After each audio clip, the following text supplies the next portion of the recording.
G'day, Dogman here, and welcome to another episode of my cinema experience.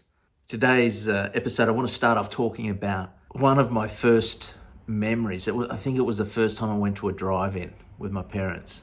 I can't remember what the movie was because I think I fell asleep, and I think that was the idea that the kids would fall asleep in the back of the car. They'd watch their movie. It was the trailer for the movie that I want to talk about because it was one of the, it was almost a traumatic experience for me as what I would have been 6 years old or less, maybe just turned 6. So the film was an Australian film called Patrick. It's a horror movie. This is just the trailer. And apparently that came out in October of 1978. So usually with movies coming out, they start promoting it months in advance. So this could have been earlier in the year, maybe mid-year. Anyway, whatever movie my parents were watching, they weren't expecting to see this scary horror movie trailer come on. And I can just remember being horrified. It was really this guy sitting in a hospital bed with a tube coming out and the scary music and the lights flashing and I remember there was like injections and stuff being shown, and I was just like freaking out thinking, what on earth is going on? If that's a hospital, I don't want to ever go.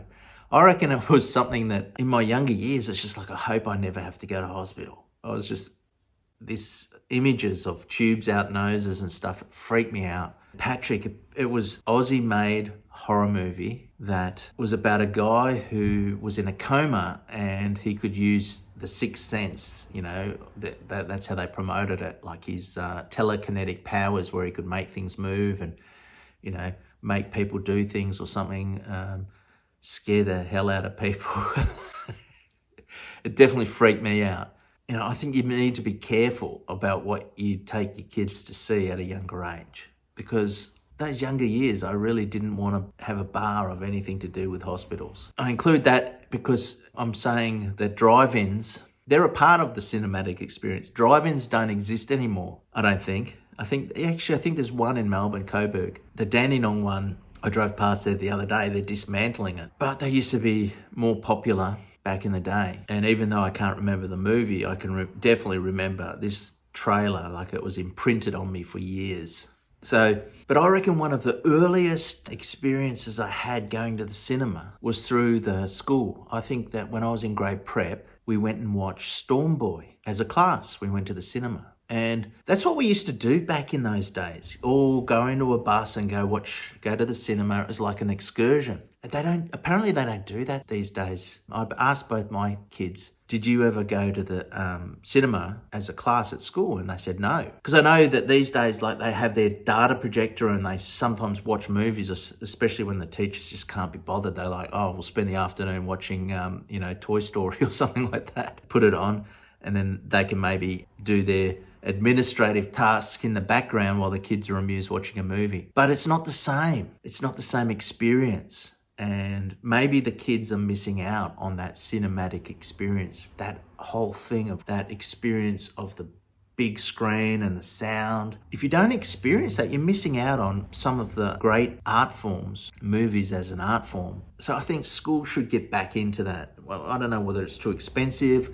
too hard. Maybe kids just don't have it's easier in the classroom. They can press pause and say, we'll watch the rest tomorrow because you're all getting a bit agitated. I don't know. But I distinctly remember going to movies, and even throughout high school, we'd go to movies. Rarely, but it was a thing. So anyway, and maybe it's because we just don't have the Australian stories that, I look at the movies that I watched. I think as a kid, there was Storm Boy, and just about every other movie as in primary school that we went to was an Australian-made movie. So I don't know, are the Australian-made movies not children appropriate? Are we lacking that? Doesn't surprise me that that's something that the government's overlooked on how to introduce children into the beauty of the art of cinema, as well as understanding about our culture, our history, by making children-friendly movies, like Storm Boy. I did a rewatch the other day. I watched it on Binge, streaming platform. And I guess kids today would go, oh, it's maybe a bit boring, or, but as a child in the cinema, I remember just looking at that kid's life going, wow, I wish I could have a pelican. Wish I could live at the beach.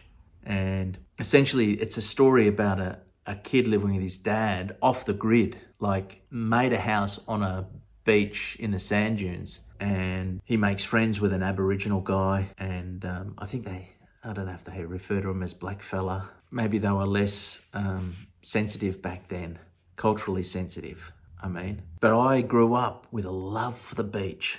I just want, and nature, and you know, maybe this film had a part to play in that. I wanted to live off the grid.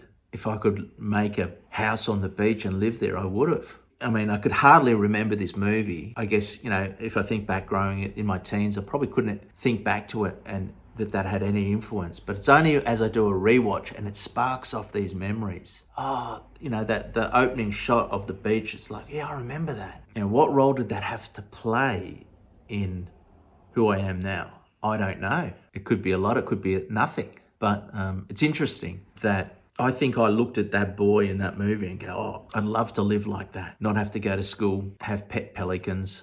But I think we need more of this type of Australian movies, telling Australian stories. Okay, so Storm Boy was released in Australia on November 18th, 1976. Now, I think I might have seen it in prep. I was probably 5 years old. I think this did its rounds and it stayed in the cinemas for a long time, especially lots of schools were going to it, I reckon. IMDb, the Internet Movie Database, rates it, as voted by people who vote, at 6.9 out of 10. That's pretty good.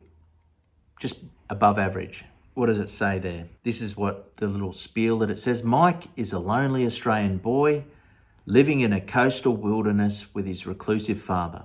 In search of friendship, he encounters an Aboriginal native loner and the two form a bond in the care of orphaned pelicans. My research notes tell me that the film premiered in 1976, but it didn't get a wide Australian release until July 28, 1977. So anyway, Storm Boy is based on a book written by Colin Thiel, and he is involved in a couple of movies there. Bluefin was another one that he wrote. I never saw that at the cinema. But anyway, that's it for this episode. Let me know what you think. Write in the comments. Did you see Storm Boy as part of your school excursions, or did you watch it as a kid? Have you watched it on video? They did a remake. I haven't seen the remake, but let me know what you think. I think this is a classic Australian film. Worth watching if you get a chance. You know, I think I just love that it's like a little untold story of the type of people who live in Australia. It's like not everyone lives in suburbia. Not everyone is living in a cookie cutter mold. There's,